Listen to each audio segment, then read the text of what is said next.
Well, welcome to the 700 Club.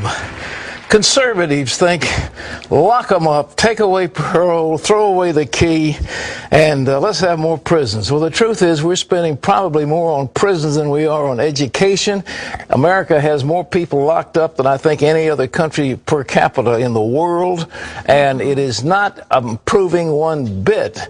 And we've offered some solutions along the way, and others are too, and now some conservatives are changing their tune. Well, they really are. You know, that whole concept of lock them up and throw away the key is kind of going out the window, that philosophy not working.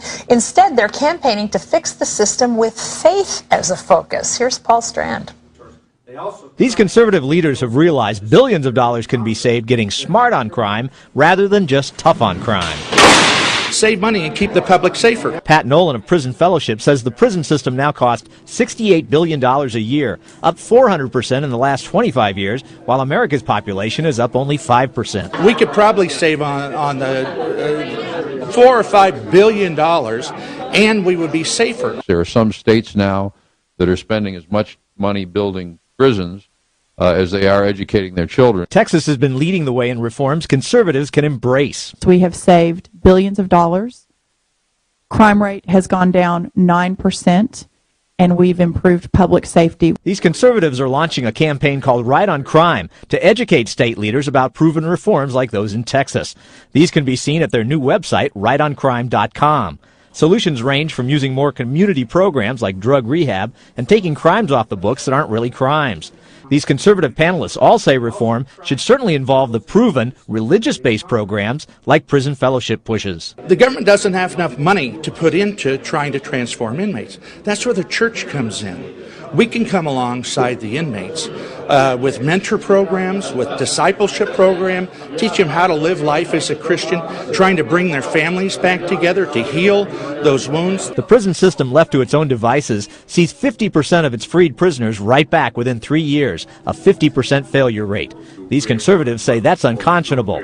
Secularists may not like it, but Christ-centered programs in prisons have already saved many millions of dollars in numerous states. It's the answer to this big hole in the budgets, and it's also the answer on lowering crime, because these people that are focused on Christ then become good citizens, good husbands, good employees. Paul Strand, CBN News, Washington.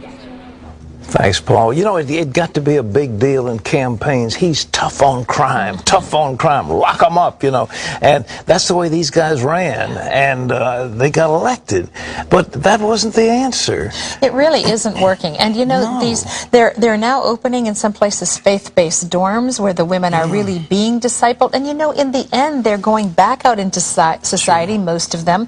It's a wonderful opportunity for the church to lead the way, for them to have restored lives, and you know, that is working. It's a proven commodity. You know, at one time, we had probably the largest prison ministry in America, the CBN, and we did it with video, and the response was huge.